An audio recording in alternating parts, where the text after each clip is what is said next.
Assalamualaikum kawan, apa kabar? Udah lama ya aku gak menyapa kalian. Puasa kawan semua lancar kan? Dan gak kerasa ya kita udah di penghujung bulan Ramadan. Artinya sebentar lagi kita akan menyebut Hari Raya Idul Fitri. Sebelum Hari Raya Idul Fitri datang, biasanya sebagian besar di wilayah Indonesia para penjual ketupat berjejer di jalanan untuk menjajakan dagangannya. Amin satu Lebaran, ketika malam hari akan disemarakan dengan takbiran yang bergema di mana-mana.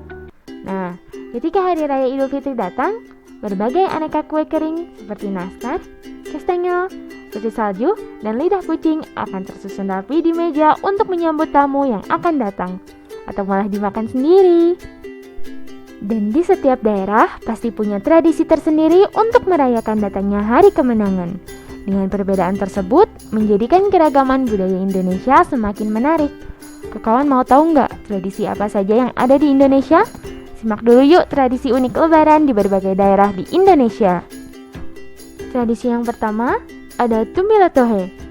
Kalau di Gorontalo, 3 hari menjelang Hari Raya tiba, warga Gorontalo akan memasang lampu minyak. Dari lampu yang berjejer ini akan terlihat pemandangan yang indah di sepanjang jalan kota Gorontalo. Tujuan dari Tumbilatohe pun agar bisa menerangi jalan raya supaya warga desa dengan mudah melaluinya saat membagi-bagikan zakat. Biasanya, tradisi ini juga dimeriahkan dengan tabuhan beduk dan meriam dari bambu. Tradisi unik yang kedua yaitu Grebek Syawal. Tradisi unik berikutnya datang dari Yogyakarta, yaitu Grebek Syawal. Tradisi ini dilakukan pada malam 1 Syawal. Dilakukannya dengan membawa gunungan lanang ke Masjid Gede Keraton Yogyakarta. Gunungan ini juga punya arti loh kawan. Jadi ini merupakan simbol sedekah sultan untuk rakyat Yogyakarta. Yang ketiga ada Binarundak. Nah, kalau warga Sulawesi Utara biasa merayakan Idul Fitri dengan memakan nasi jaha yang dimasak menggunakan bambu dan dibakar dengan seraput kelapa. Nasi jahanya terbuat dari beras ketan yang dicampur dengan jahe dan juga santan. Kayaknya enak ya kawan. Kawan ada yang pernah mencoba nasi jaha ini enggak? Yang keempat ada Telasan Topak. Di Madura, tradisi ini yang dilakukan adalah Telasan Topak atau Lebaran Ketupat. Jadi, ketika hari ke-7 setelah Lebaran, warga Madura akan memakan ketupat bersama-sama. Dan makannya pun gak sembarangan loh. Sebelumnya, para perempuan akan mengantarkan makanan ke tempat orang yang lebih tua dengan menaruhnya pada nampan di atas kepala. Baru deh, setelah itu, warga beramai-ramai memakan ketupatnya. Asyik ya kawan? Selain mempererat tali silaturahmi, kita juga bisa lebih dekat lagi dengan warga sekitar. Tradisi yang kelima yaitu ngejot. Ternyata di Bali juga orang yang beragama Islam memiliki tradisi untuk Hari Raya Idul Fitri yaitu ngejot.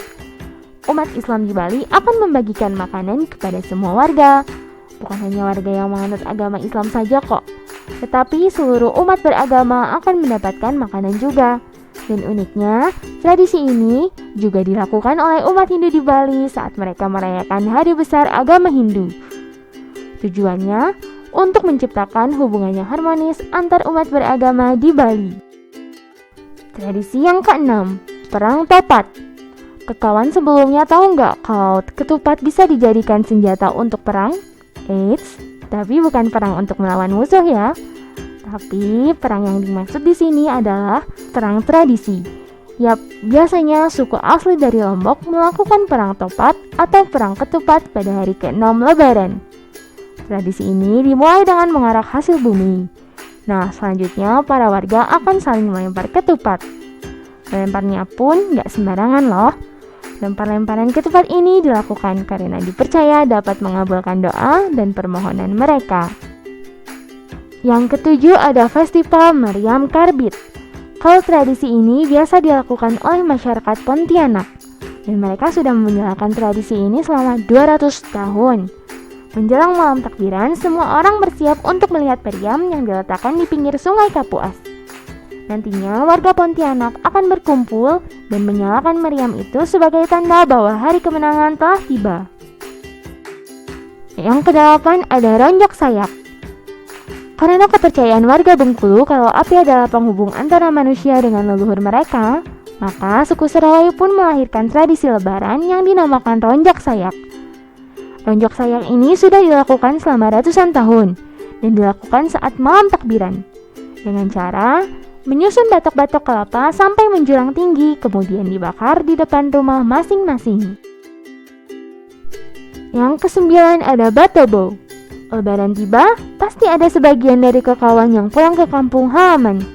Kalau kekawan berasal dari Riau, pasti tidak asing dengan tradisi ini deh. Di mana penduduk Riau yang mudik ke kampung halamannya akan disambut meriah oleh keluarga dan bahkan oleh warga desa. Gak cuma begitu, mereka juga akan diarak sambil diiringi pukulan rebana menuju tempat buka bersama. Biasanya tradisi ini juga diisi dengan pengajian dan lomba baca Al-Quran, di mana hadiahnya berasal dari para pemudik yang pulang kampung ke halaman tersebut. Yang ke-10 ada pukul sapu. Tradisi yang ini bisa dikatakan cukup ekstrim. Ekstrimnya kenapa? Ya karena tradisi yang biasa dilakukan di Maluku Tengah ini, tepatnya oleh penduduk Leihitu, dilakukan dengan saling memukul punggung satu sama lain menggunakan lidi dari pohon enau. Tradisi ini berlangsung sekitar 30 menit dan biasanya akan membuat kulit sobek hingga berdarah-darah. Dan tradisi ini dilakukan pada hari ke-7 Lebaran dan orang berpartisipasinya adalah perwakilan pria dari masing-masing desa yang meliputi desa Morela dan desa Mamala.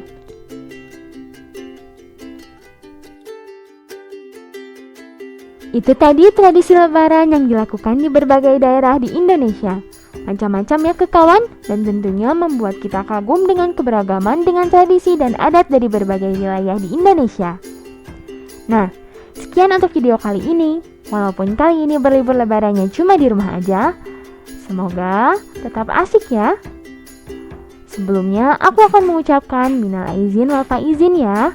Mohon maaf lahir dan batin. Sampai jumpa di video selanjutnya.